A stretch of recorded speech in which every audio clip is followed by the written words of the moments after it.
Ang bawat paggising natin sa umaga ay isang napakagandang biyaya, kaya dapat lagi tayong nagpapasalamat sa bawat araw na ibinibigay ng Diyos sa atin.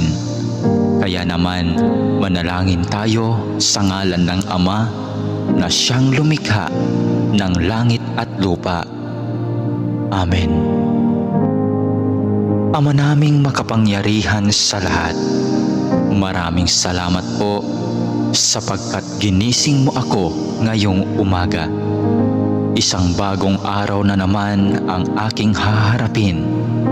At dahil dito, lubos-lubos ang aking pasasalamat. Sa unang mga sandali ng aking araw, nais kong mapuspos ng iyong biyaya at pagmamahal. Kaya narito ako upang makapiling ka sa panalangin. Bantayan mo ako at gawing ligtas sa buong maghapong ito. Ilayo mo ako at ang aking pamilya sa anumang masama. Maituon ko nawa ang aking pag-iisip, pananalita at asal tungo sa iyo.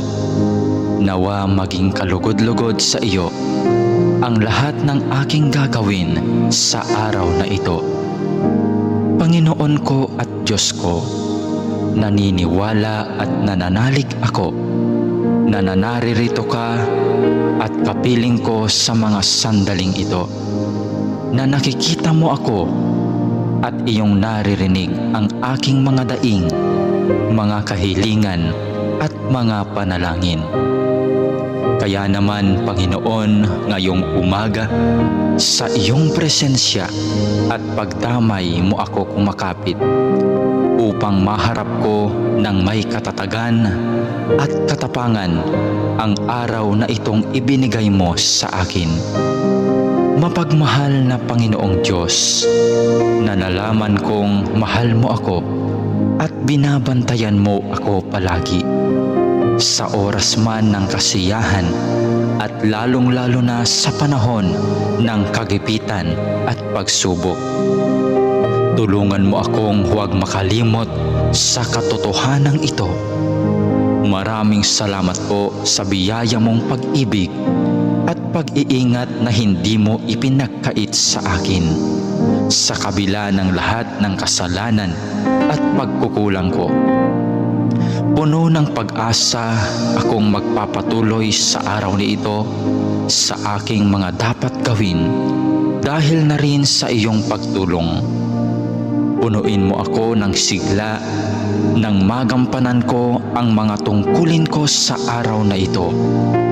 Panginoon, dalangin ko na basbasan mo ang aking mga sinasabi, mga iniisip at aking mga ginagawa at gagawin pa, nang ang lahat ng mga ito ay maging kalugod-lugod sa iyo.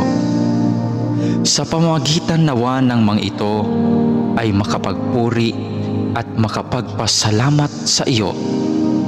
Mapamalas ko nawa ang pag-ibig ko sa iyo sa araw na ito. Panginoon ko at Diyos ko, masilayan nawa kita ngayon ng lubusan. Ibigin nawa kita ng buong wagas at masundan nawa kita ng malapitan sa bawat sandali ng araw na ito. Dalangin po namin na kami ay iyong proteksyonan at gabayan. Hinihiling namin ang lahat ng ito sa ngalan ni Jesus na aming Panginoon, kasama ng banal na Espiritu Santo, maghahari ngayon, magpakailanman at magpasawalang hanggan. Amen.